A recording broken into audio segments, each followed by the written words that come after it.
Welcome to Coffee and Crypto with Lee and Jimmie. I am Lee Reiners, joined as always by Jimmie Lenz. Jimmie, happy Masters weekend. Yeah, this is a big weekend here at Duke. We have admitted Students Day, and the day is like perfect. It's starting off a little cool, but it's going to be sunny and clear today, so they're going to It get a is. taste of this. And we have like the campus full of people for reunions. I know people are here for 25th anniversary reunions and all kinds of things like that. Yeah. It is already buzzing, and that doesn't happen on a campus at 8 o'clock in the morning. Yeah, you're wearing your Grand Poobah hat today, right? You're meeting with admitted students. You're meeting with people who are here for reunion, and yeah, so you are Mr. Duke today. All Duke all the time today. That's the way it's. So it's going to be a full day for you, but then hopefully this weekend you can kick back with a nice cocktail and enjoy a little golf. You know what? It's actually my mom's birthday. My mom turns 90. Happy birthday! Yeah, we're gonna have a birthday celebration at the house for mom. Oh, that's nice. That's really nice. What's even more remarkable? So my mom's 90, and Kim's mom 99 in about a month. Holy smokes! Yeah, and she still lives by herself basically. She's here in the area. I mean, we obviously see her all the time, but it's amazing what That's think about crazy. this. Like 30 or 40 years ago, somebody 99 years old, living independently still. I mean, she's pissed off we don't let her have a car. Oh, please don't let her have a car, please. No, we wouldn't do that. Well, she can't buy insurance. Yeah, that's true. Yeah. I blame it on the insurance companies. So you're saying that we're going to be doing this podcast for the next 30 years? At least. Well, all our listeners are like, oh, God, really? Yeah. All right, Jim. Well, look, there is... I emailed you earlier this week, and I was like, dude, I don't think there's ever been more crypto news that is worthy of our consideration this week in particular. And of course, Jimmie, the one story, the big story that everyone is talking about, right, is the New York Times. The New York Times article. The New York Times article on Satoshi, right? And if you are an investigative reporter, I think finding Satoshi has got to be like the white whale. That's your white whale, right? That's pretty much it. Yeah, this is pretty much it. This could make or break a career right here. And and so look, we're not just talking about any old investigative reporter. We're talking about arguably the greatest living investigative reporter in John Carreyrou, who is of course famous for breaking the Theranos fraud story and wrote Bad Blood, which in my opinion is, I think it's probably the best business book. Generally people think of Barbarians at the Gate as being Barbarians at the Gate. Yeah, that's kind of Barbarians at the Gate is a classic, but Bad Blood is I don't even know if you call it a business book because it's more like a kind of a fraud type of book. But anyway, it is. But it's an amazing book. It's an incredible story, and hats off to him for obviously breaking it, and he deserved all success that came with that. But he got bit, as many before him have, by the Satoshi mystery, Jimmie. Yep. The Satoshi mystery has This has captivated people probably more than almost anything else I've seen as far as this kind of thing, this unknown, in particular in the world we live in today, where everything is known. Probably more than you want to know is known. And this has been one of those questions, like a perennial question. Kristi Noem's husband's sexual proclivities are known, right? And some things you just don't want to know. We didn't need to know that. We did not. Need to know that. I get it. Look, I get it. I think obviously that mystery is one of the more, if not the most fascinating aspect of crypto. That this multi-trillion-dollar asset class exists, due to someone that we don't actually know their identity. So I get it. I mean, it's interesting though, Jimmie, like how little the conversation actually comes up, like when you're talking to like crypto people or people in the industry, right? Like at every digital assets at Duke, right? Like no one talks about it, right? So I think it's kind of like within the crypto world, like folks have moved on. But I think it's, if you're not kind of within the crypto world, it's something that you probably think quite a bit about. So this, so John Carreyrou and we have to give credit to his co-author, Dylan Friedman. Yeah. I mean, they basically wrote a book. I mean, this thing is a long article. This is big. This is a big article. This is a long article. And, again, I think folks have probably seen it, or at least seen the headlines. And he identifies Adam Back, right? A well-known Bitcoin developer, crypto entrepreneur, Adam Back. as Satoshi, right? That Yep. is his conclusion. Let me just start there, Jimmie. Are you convinced? You know, it is his proof is very convincing. I've always maintained that it was a small group. There was no person. Really? I've always maintained it was Really? a small group. Yeah, I mean, just the thought that kind of went into it, and some of the writings, and I think the original paper. It seemed like it would be a stretch to come from one person. It seemed like more of an Hmm. amalgamation of thoughts. But is Adam Back one of the small group? I think without a doubt. That I'm is he the person?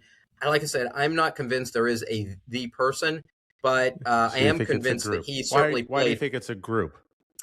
I think that the thought behind it, and the kind of the amount of different fields that went into this, the amount of different thought that went into this. This was more than just a programmer. This was more than just a computer scientist. You had the economic side of Yeah. it. You had Yeah. a lot of different elements of this. And I always thought that it seemed like it was an amalgamation of very like-minded people, that came together to do something like this, to put something like this together. However, as you know, with any secret, I mean, trying to keep a secret among even two people is only possible when one of them's dead. Yeah, that's right. And I think that's kind of where I come down, which is, look, it's impossible to keep a secret these days. And this is why I've kind of sort of in my mind have settled on Hal Finney, Yeah, because, unfortunately he passed. And I just don't know like how you'd be able to keep that secret and not move those coins or use those coins. But at the same time, I think, if someone was Satoshi, if Satoshi was alive, there are very, very good reasons why he would not want to be known, oh, right? absolutely. And why he would deny being Satoshi. I mean, one is just the physical security. I mean, we talk about wrench attacks all the time. He'd be one of the richest people in the world, I think, given current prices, Right. because he has 1.1 million coins that have never been moved. I mean, so you're talking, roughly 60 billion, dollars or Yeah. so in crypto wealth. So, your life would change instantly. I mean, you'd have to have massive security details, right? I think also that it probably wouldn't necessarily be good for the price of Bitcoin, the Bitcoin sort of ecosystem, if you will, because the whole premise is that this is decentralized, Mhm. right? And the moment that you're revealed as Satoshi, you kind of become the figurehead. You The also, you in central, essence, yeah, the you central, the essentially central become the place. CEO. And this is a point that Adam Back has said. So the New York Times, the daily, the daily podcast. And so earlier this week, they did one on this story, and they actually had Adam Back Yeah, come on to respond to yeah, Carrie, and he made this point where it's like, look, Bitcoin is a digital commodity. In his mind, Bitcoin is a digital commodity, and that means that it was a discovery, not an invention, yeah. right? No one invented gold, right? And so if there's a Satoshi out there and we know who he is, then they in essence become, like I said, the CEO of Bitcoin. People look to them, right? And it sort of loses then the narrative and the story around Bitcoin changes fundamentally in a way that no one wants it to, like the Bitcoin core, the Bitcoin maxis, right? Yeah. So no one, so I think people that are in this space that are invested in Bitcoin, it's good for Bitcoin, at least from a price standpoint, that Satoshi is a mystery. Um, I have so to agree with you. I think yeah, that so there's a good so there's good reasons why he would downplay it. I mean, and I was thinking about this too, Jimmie, because you could say, well, wouldn't you want to tap into those billions of dollars? But um, look, obviously, I'm assuming he also was early, into Bitcoin through his other wallets. Like, I'm sure he right, has multiple wallets. Um, he's very active. I mean, this is, I think, one of the arguments that he and others are making about why he's not Satoshi is like, well, he's certainly grinding a lot. right. He's going to all these conferences. He's, He has speaks a the lot publicly. he speaks a lot Yeah, publicly. He's he's out got there. Blockstream. He's got, he's launching a digital asset treasury company, Yep. right? Bitcoin Standard Treasury Company. By the way, we had the general counsel of Bitcoin Standard Treasury Company, Catherine Dowling, Uh, speak at Yep. Digital Assets At at digital Duke. assets to do. So Yep. we could have had Satoshi's GC, Jimmie. Yeah. speak at yet Personal another tenant. proof, Yeah. yet another proof of the caliber of speakers we have at Digital Assets at do, right? It all comes back to us in the end of the It day, always right? comes back to us. Come on, let's be honest, folks. So No, he's doing so I right. It's think like he's got other bitcoins, like he's he got does. other money, He but has a why? lot of other stuff going on. Yeah, he's He got a has lot a of other lot of stuff. other So stuff going on. it's not as if he's like poor, because he can't touch this Bitcoin hoard. But back to the Kerry Rue analysis. When I read it, I said, okay, I think he's right. I think this makes sense, right? It does point Yeah. to Adam Back. Now, Kerry Rue is 100%. They asked him on the daily, and he's like, they asked, how convinced are you? And he said, I'm between 99.97, I think, and 100%, right? Yeah. So, he's really hanging his reputation on this claim. But at the end of the day, it's all circumstantial It's evidence, all Jimmie. It's circumstantial, never and it going to can't be be and proven can on. never and it can't be disproven. Yeah, and this is a problem. It's like because they, so they have Adam back on, and they're asking him like, well, how are you, prove to us you're not Satoshi? It's like proving a negative, right? Yeah. It's so there's really nothing he could say. And the thing that did kind of raise a red flag for me, Jimmie, reading the story is how it begins. Because it begins with Kerry Rue talking about watching the 2024 HBO documentary, which I think Yeah. you and I talked about when We did. that documentary came out. And it is a good documentary. Yeah. And I think that documentary identified Peter Todd as Yeah. Satoshi. And so Kerry Rue says in the article, I watched it, I wasn't convinced. And there's one moment in that documentary that stood out to me. And it was when the interviewer asked Adam Back or suggested Adam Back might be Bitcoin, and his body language changed, right? Yeah. He tensed up, he got flustered, right?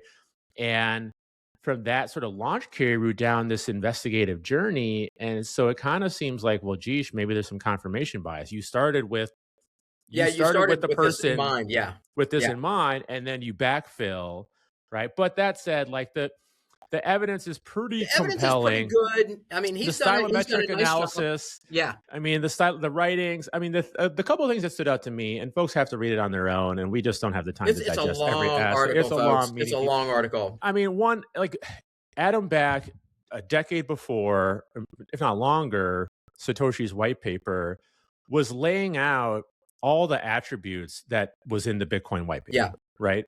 So everything that was in the white paper is stuff that Adam Back had previously done. Obviously, the white paper references Hashcash, which was Adam Back's creation, to his disappearance from the Cypherpunk mailing list. Right. Yeah. So Adam Back was very active in posting to the Cypherpunk list until the white paper came out. Right. Then he goes silent while Satoshi is quite active, right? And then it moved to the Bitcoin talk. And then when Satoshi disappears, Adam Back comes back into the conversation, right? Yeah. So Adam Back was not commenting after the Satoshi white paper comes out, which incorporates everything that he's previously done, even though he'd been an active participant in these discussions up to that point. And then Satoshi disappears, and he enters back into the picture. That's why I think it's a small group. I mean, there were aspects that Adam Back of the white paper that Adam Back was very public about, published. I mean, you saw aspects of it, but that's why I still maintain it's a small group. It's not, even though I don't know how they keep it secret, but maybe the way they did the keys or something like that. I just I feel like, and who knows, maybe there are people who have already passed. Maybe they were part of the group. But the small group though, it's like, how do they keep it secret? This is why I think it is one. Like, look, obviously the ideas in the Bitcoin white paper are an amalgamation of other people's ideas over the years, right? So it wasn't as if he just created this out of thin air, right? He built on innovations that came before. So I guess in one sense it is a group effort, as all scientific endeavors are, right? Most, yeah. And then the stylometric analysis, like the writing, right? The use of hyphens, just the language, the language that Satoshi uses and Adam Back uses is very, very, similar. very, very, very similar. So, if I was a betting man, I would put money on Adam Back, right? Yeah. But let's say if this was a prediction market, right? Let's say like we could know definitively within, the next year, by the end of the year, Satoshi's identity would be revealed. What odds, would you put on Adam Back? I would say, like, for me personally, I would say like 85%. I'd be willing to pay 85 cents to get $1 if Adam Back is is Satoshi. I don't Okay, know. that's very fair. I would probably put it a little bit less than that, but I still, there's a preponderance of evidence, and was he involved in it? I would say without a doubt he was involved in it. Is he the sole? That part is that part. I think I still have questions about, but I think that he was involved in it, no doubt. Because there are way too many similarities there. There are way too many similarities in his Yeah. previous work that was published, and as far as some of the circumstantial evidence that is stated in the article, I mean, it's pretty compelling. Yeah. It's a And good read. Whether you care or not, it's a really good read. I would say well, it gets that's in a a two lot of cup the of coffee history, read. which is, yeah. I mean, when I first got into crypto, I mean, I read about all this history too, and sometimes you kind of forget this stuff, right? So it was a good, it was definitely kind of a nice jaunt down memory lane for me Yeah, at least, and with some of these characters. Interesting. Final point on this, Jimmy, is we mentioned the Bitcoin digital asset treasury company, Bitcoin Standard yeah, Treasury Company. They're going to go public through a reverse merger SPAC. They plan on doing it soon, I think. But there's a securities law element to this too, because if he is Satoshi, he would technically have to disclose that yeah. to the SEC, because that's obviously a material fact. If you're a public company that's engaging in Bitcoin, which is the whole point. So he has additional reasons to be identified as Satoshi. But again, There it's you go. hard to prove a negative, It is right? really And hard. I for one, frankly, hope we never truly know, because as you said, there's very few things that are mysteries in this world. Mystery is good. Whimsy is good. Yeah, We don't have enough of it. These things are fun, right? they We don't need to absolutely know. We are. don't need to know everything, folks, right? We don't know who DB Cooper is. That's a good thing, Yep. right? Tall tales are good. This country was built on tall tales. I mean, yeah, the stories. I'm a big reader of fiction and nonfiction, like but you read mostly nonfiction. I read the occasional fiction book every Yeah, once in a while, for sure. I'm a No doubt huge about it. fan of those kinds of things, and it's funny, as my girls were growing up, we read tons of short stories, tons of the Aesop's fables and Grimm's Sure, and sure. all those kinds of things. We read the original Grimm's. I think that Nice. Good explains for a lot you. about the girls. Oh, And yeah. it's funny, They're good girls. kids like those kinds of things though. They like that mystery. They like that unknown. And I'm still a really big believer in that kind of literature. So yeah, I hope we never know. I agree with you 100%. I hope we never know. Yeah, I hope we never know too. All right, brother. Let's move on to I guess probably more serious matters here. As I joked on Twitter, crypto finally has its killer use case, literally killer use case, because Iran is now demanding that ships that want to pass through the Strait of Hormuz pay a toll in crypto, in Bitcoin. Jimmy, what are Yeah. your thoughts here? I mean, it was bound to happen. These kinds of it's what we've talked about like a million times. If you're in a situation where your currency is debased or you have some kind of issues and you need to get access to currency that's accepted around the world, what are you going to take? You're going to take crypto. It's easy. Mm-hmm. The off Mm-hmm. ramps are all over the place these days. It's easy to put into stable coins.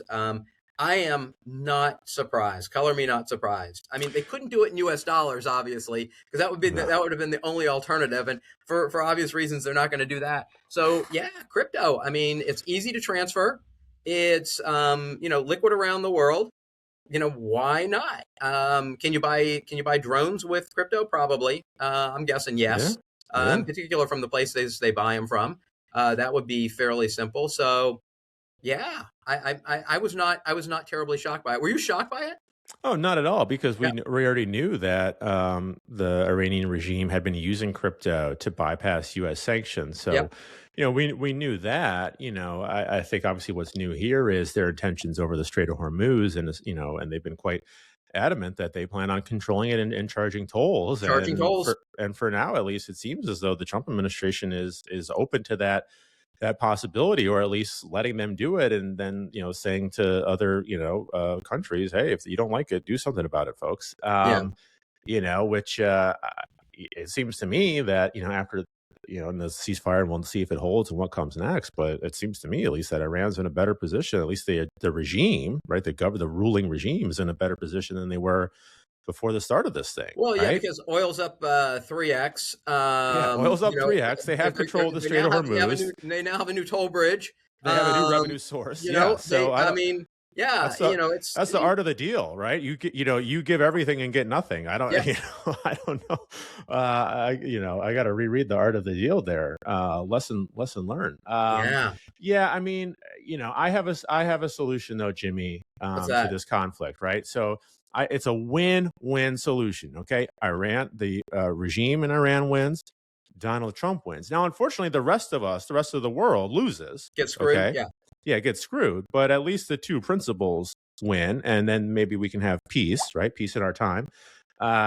So Iran charges ships, right, in Trump's stablecoin, World Liberty stablecoin, USD1. Oh, yeah. You want to get through the Strait of Hormuz? You want to get your precious oil, your liquefied natural gas through? You got to pay in Trump coins. You got to pay in USD1, right? So Iran gets a stable coin, okay? Donald Trump gets the float, gets the reserve income, okay? And his family gets the reserve income, right? And there you go. I mean, this is Kissinger level strategy, Jimmie. That could be the win-win. Could be the win-win. Mark my words, folks. I am only half joking about this, by the way. I'm only half joking. It would not shock me if this were to happen. I think there's little that would shock us these days, Lee. Yeah, exactly. Yeah, after the president of the United States threatened to end an entire, it's a really high bar.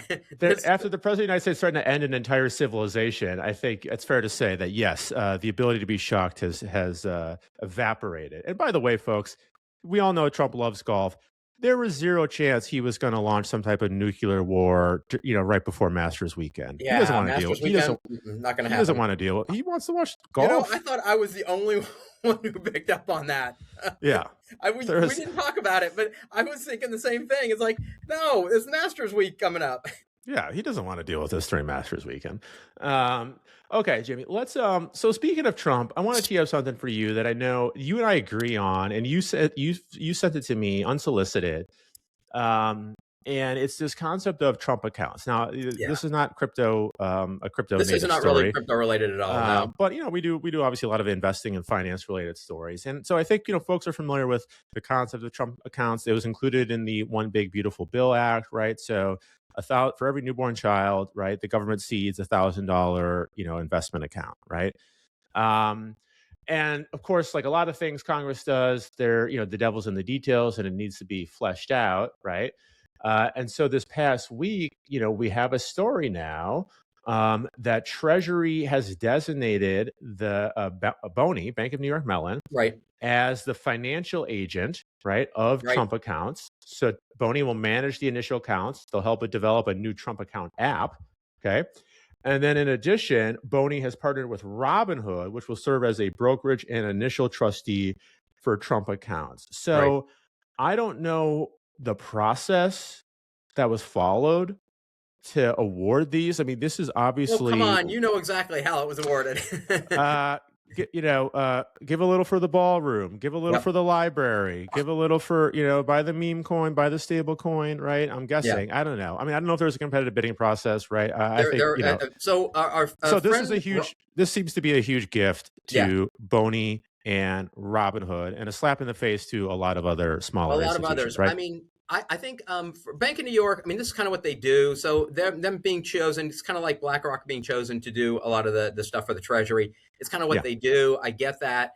The Robinhood thing is a different story. It is, and I think in both cases, we have a precedent for this. It's called the 529 plans. 529 plans are very similar, except they're funded by parents or grandparents or whatever for kids. They're retirement or they're education funds for kids. Your kids, I'm sure, have them. They do. When I look at this kind of thing, it makes me cringe. It really does. That you would basically have a giveaway like this, and it is a giveaway to a couple of firms. So the Bank of New York, okay, that one's arguable because they do this, but to determine that it's going to be all the realm of one brokerage firm, It's out. There's no reason for this. I mean, they could have done it just like a 529 plan. Hey, parents, you get this. You get to open it up wherever you want, and the government will fund it. It's easy to do, right? I mean, it's not hard to do that. There Hmm. is, there's nothing wrong with Robinhood. I'm a fan. I have a Yeah, Robinhood account. You probably have a sure. Robinhood account. We've never talked about that, but we probably both do. But I do think that, saying it's got to be at Robinhood rather than giving people the choice, because there are a lot of brokerage firms in America, a lot of small ones, Hmm. and this is could be the next IRA type of thing. The fact that it's being funded by the government, though, it even speaks more to the fact that you should have a choice. It shouldn't be going to one firm. I'm really tired of the government supporting certain companies, and I think it's been going on for a long time, right? The military industrial complex favored certain companies. When we saw, when we in more modern times, we've seen other things that favored certain companies. When we did the PPP loans and gave banks 5% of that for giving out a loan, and I do mean giving. There was no work involved. There was no analysis involved. That was just another way to give a certain industry, boost up a certain industry. This is not the American way, folks. We should not be doing this. I'm really, I'm at the point now, and I've said this before. I don't think I've said it on the podcast, but I've said it to you, I know, and to other people. This is why you shouldn't have politicians in office, elected politicians, more than 10 years. For the Mm. Senate, okay, 2 terms. That's it. Our founding fathers never thought this was going to be a career that you enriched yourself on, and Yeah, and that's what it's become. And I know I'm on my soapbox now, but I'm letting that's you what go, this has brother. become. The Congress and senators that are there for 20, 30, 40 years. Come on, folks. These people this is their career. And honestly, for most of them, it's their career because they couldn't do anything else. This is wrong. We are, I'm right now, I'm saying everybody, every seated congressman, every seated senator, vote out, vote against them just to get some goddamn turnover in things. Because there's got to be some fresh blood. There's got to be some fresh thought. This, kowtowing to, everybody's beholden to what? Their party. They forgot who they represent. They forgot all their constituents. And this is just another example of it. This is another example of it. Your constituents are not the guys that are writing you the biggest checks. There are all those people in your Yeah. district who, by the way, you never meet with except for those 2 times before elections. And those are just parties for your friends anyway. This is like, we're at a point now where we cannot continue on this path. And if people wonder, how did we get here? Well, that's how. You keep electing the same people to the same seats. This was not how you want to talk about the founding fathers, you want to talk about the principles of this government. They were not that career. We had career politicians. You came, you served, you left. You served. You didn't serve yourself. You served your constituents. And this Yeah. is this is another flavor of that. This giving stuff away to people that write big checks. I mean, if people want to change, that's how you change things. You don't keep reelecting the same people that are beholding to their parties.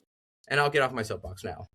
Well, I'm going to applaud here. Let me go. Let me give it up for Jimmie. Okay, everyone, give it up for Jimmie. Okay, and the Academy Award goes to. No, well said, man. I don't really have anything to add on to that. I mean, the fact that these things are even called Trump accounts to begin with is a joke. Yeah. Okay. And now he wants to put his face on a coin. His signature is going to be on the dollar bill. I mean, and Congress is doing nothing. I mean, this is the stuff of a tyrant, folks, right? Naming shit after you as a president is the stuff of a tyrant. Okay.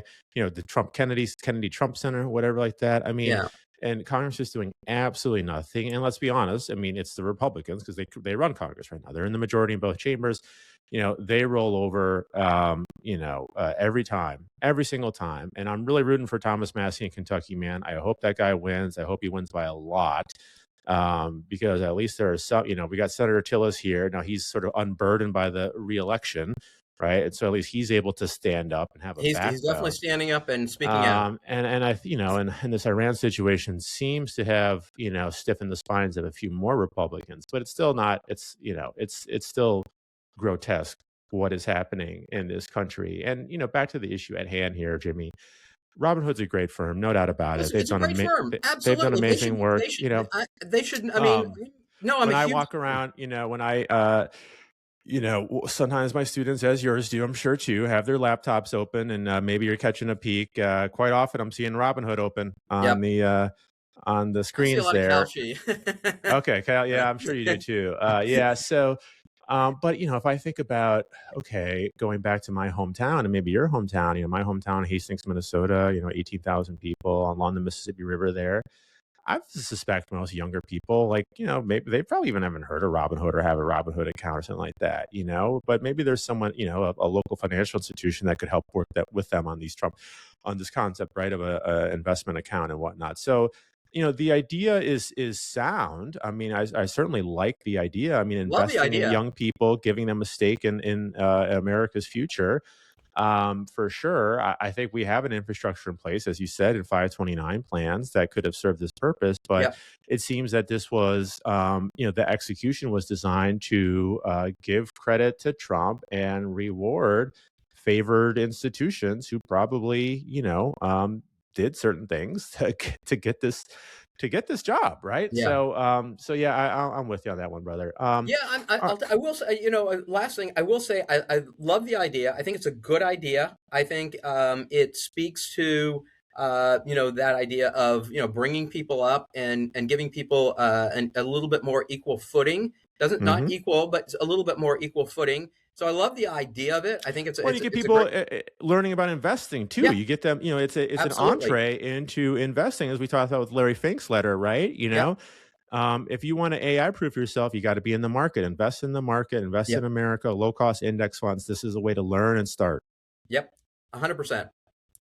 So okay, let's move on, Jimmy, to the big fight, right, which we've been talking about ad nauseum for God knows how long, right? The stablecoin rewards fight. Okay. Yeah, And so we got a new data point yeah, thrown into the mix here. So the White House, the Council of Economic Advisors, I believe, is who did this. yeah, Yeah, the Council of Economic Advisors released, and it had been rumored, that sort of rumors of this report had been floating out there, have been circulating, Jimmy, yeah, for a few weeks or so. And we finally got the report. And basically, the report was an attempt to model the impact of stablecoin yield, third parties offering stablecoin rewards on deposit flight. Okay. right, And the main takeaway from this analysis, at least, was that the impact on deposit levels and lending would be negligible.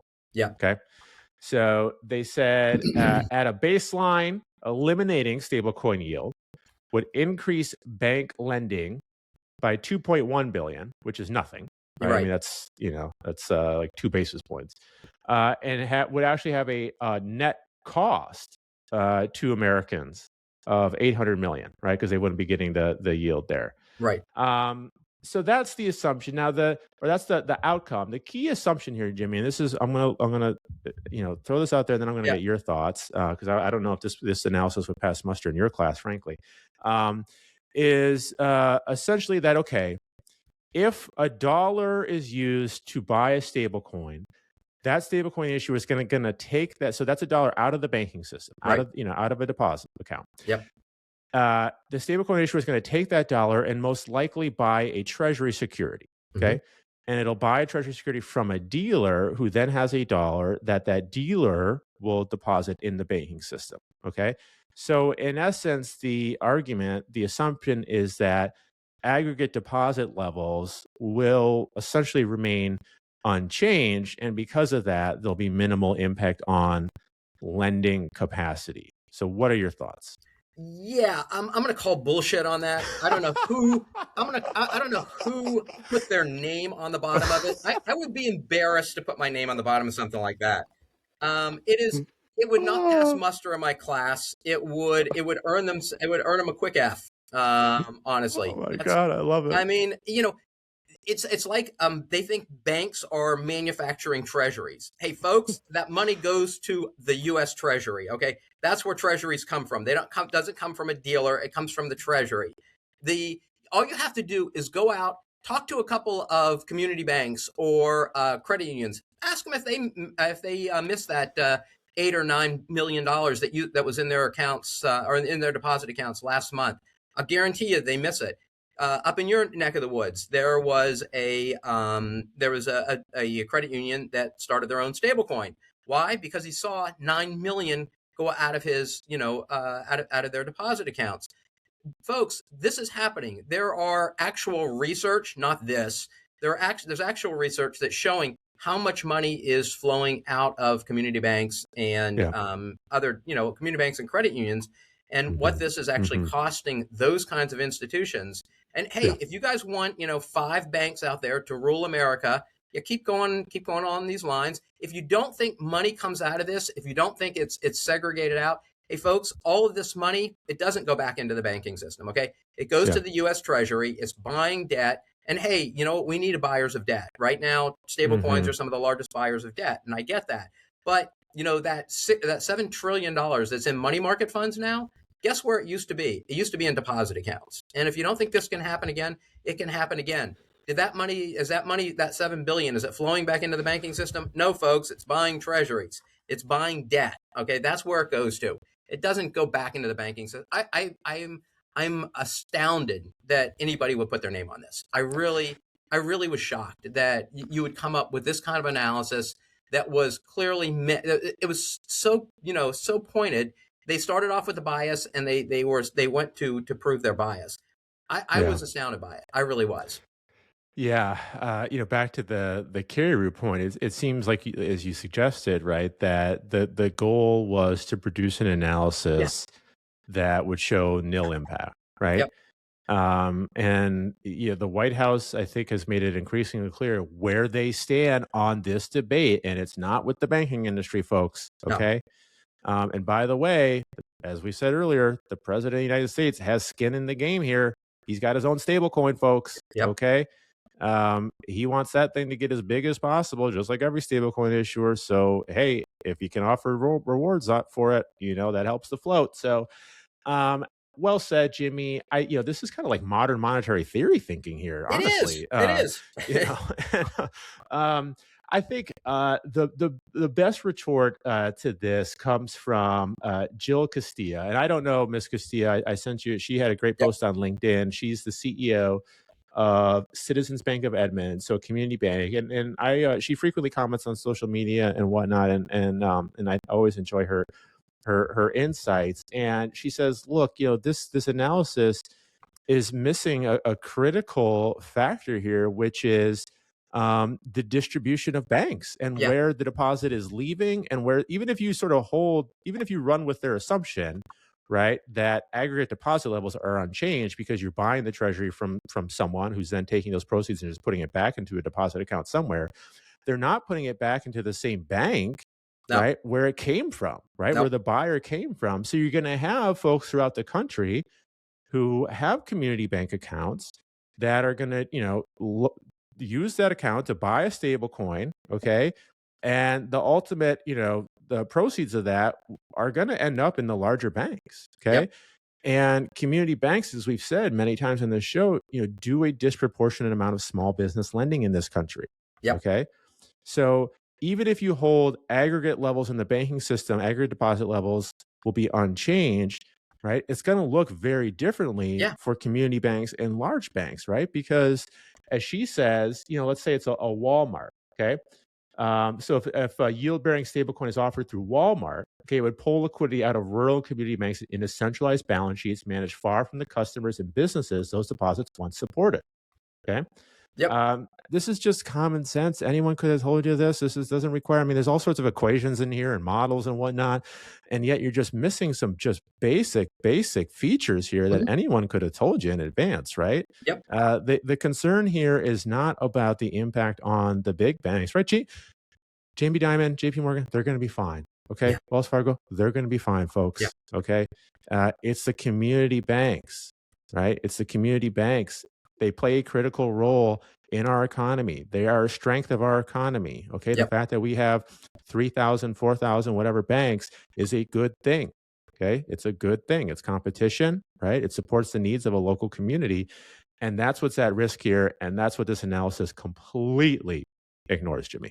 It does. I mean, if you, as you said, even if you take out the really poor analysis, which it is, it still goes to the fact that it's going from one place to the other. But at the end of the day, the money flows back into the treasury. And hey, I've said it before. I'll say it again. Stable coins have been a boon. They've been a way to make sure that U.S. debt is bought. There's a demand for it out there. It keeps interest rates in check. Some of the largest buyers of debt, of U.S. debt, are stablecoins, Hmm. which is kind of scary, but that is what it is. I think that Ms. Castilla does a phenomenal job articulating the fact that even if you take on the surface what they say is true, it's flowing from the small places to the big places, and that's the problem. Is Hmm. we've said it before, we'll say it again. America is different. We are not like England. We're not like Germany. We're not like other countries that have half a dozen or a dozen banks. We're very, very big geographically, but we're a different kind of country. We're a different kind of people, I think, here. Yeah. And so these small banks that service rural communities and just far flung communities, I mean, they're a mainstay. We built the United States on these, and I think that they have a very important place in the system. Um, these kinds of tactics is just like the Robin Hood tactic that we mentioned before, favoring one group over another, or in that Yeah. case one institution. It's just Yeah. it's not a wise thing. But this analysis was really BS. Well, okay. Well, I know you have to run and kiss babies and shake hands, but before you go, I want to. You mentioned the founding fathers. You mentioned America. Um, which of our founding fathers? I think this might be a layup here. Would you say was our most innovative? Ben Franklin. Hands down, right? Yep. Hands Yep. down. Yep. The How do you guy think Ben? did everything. I mean, there's nothing he didn't do. I mean, Absolutely, he was an inventor. he's a He was a worldwide business celebrity. owner. He did Yeah, everything. he did everything. Do you think he would be into crypto? It's a good question. Do I think Ben Franklin would be I think he would dabble. Yeah, I Yeah, think he he would would dabble dabble. in. Yeah, He's he he would would dabble absolutely in it. would dabble. He Yeah. absolutely would dabble. Well, the Ben Franklin, the name lives on in many parts of the country, right? Throughout the world, actually. Yeah. But it also lives on in the name of Franklin Templeton, Yep. right? The Franklin Templeton comes from Ben Franklin, right? Prudence, innovation, right? That's a good name if you want to, Yeah. engender trust in your Yeah. institution. Go with the Ben Franklin name. Well, anyway, Jimmy, as you know, okay, Ben Franklin Templeton announced the formation of a dedicated cryptocurrency division that Mhm. they're calling Franklin Crypto. So I guess that answers the question. That They answers think at least Ben Franklin would be into crypto, the question. built around the acquisition of 250 digital and active crypto investment management firm.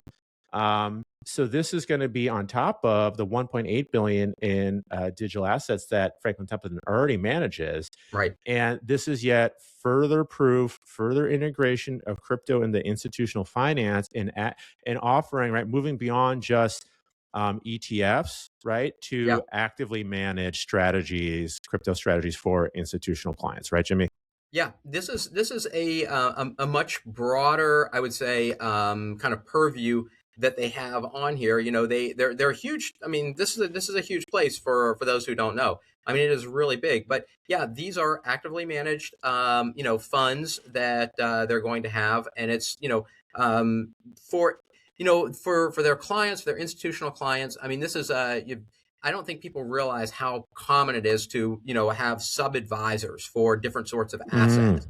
mm, Sub advisors are more common than not for assets in all kinds of for all kinds of money managers and pension funds and things like that.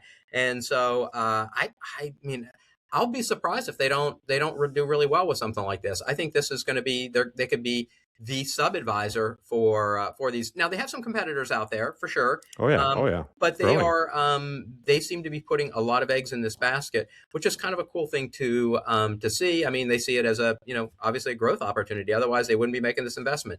This is not a firm that that does things willy nilly, or with the they're I think I feel like they're one of the more staid firms in the Mm-hmm. industry, and certainly you don't hear their name every day, even Oh though no. they're huge. But I think it's kind of a vote of confidence that hey, this is going to be a thing going forward, and this is how we're going to approach it. Yep, definitely a sign of the times. All right, Jimmy, last question. Who you got this weekend in the Masters? Man, there are a couple that I'm not gonna I would love to see Rory. Back to uh, back? yeah, I'd love to see Rory come back. I mean, you know, when you see him and you hear him and kind of the way that he's done things, I mean, yeah, hey, Faith, let's. I mean, there's some Americans I would love to see do it, but I mean, he's like the comeback kid. How can you not root for him? How about you? Yeah, I'm kind of pulling for Rosie, Are you? you know? Yeah, well, he was in the playoff last year. I mean, he had that great Sunday round, and he's Yep. not American. Normally, I pull for Americans, but I'm kind of a Rosie guy. He's older, a good family man, and it's nice to see kind of the older guys who haven't kind of won in a while. I mean, he's still very competitive, Yeah. critical to Europe's Ryder Cup effort, Oh, but absolutely. I think kind of after, because he kind of gets foreshadowed, sort of, Rory's sort of, kind of meltdown and then come back in the playoff last year. I mean, Rosie played a round of his life just to get to the Just playoff, to get there, yeah. just to get there. So I'd love to see him put on a I green don't know. I jacket. mean, So there's golf Justin is Rose, golf. I'm, and maybe it's just shows my age or where I live, but golf is very popular. There were guys. I went to work out yesterday. There were guys watching the round yesterday while I was working of out. course, of There were a bunch course. of guys crowded around the TV walking. And when I say guys, I mean guys and girls. There were men and women there. It seems to have they've had a resurgence, and I know during COVID a lot of people went out and played golf, but it does seem to these kinds of tournaments do seem to have a resurgence, and I'm a fan, and it's such a beautiful setting too. Augusta Yeah. at this time of Oh year, yeah. I mean, we're not that far away from Augusta, Not that and it's far. beautiful Yeah. here. But man, what a setting! Yeah. All right, brother. Well, happy birthday to your mom. Have a great weekend. We got plenty to talk about next week. So rest up. Okay. Recharge. And All hey, right. have fun. Be rooting for your guys in the Masters, and have a good time with the Absolutely. kids this weekend. This is gonna be a nice weekend out. It's going to be a great weekend. All right, brother. Take care. All right, brother.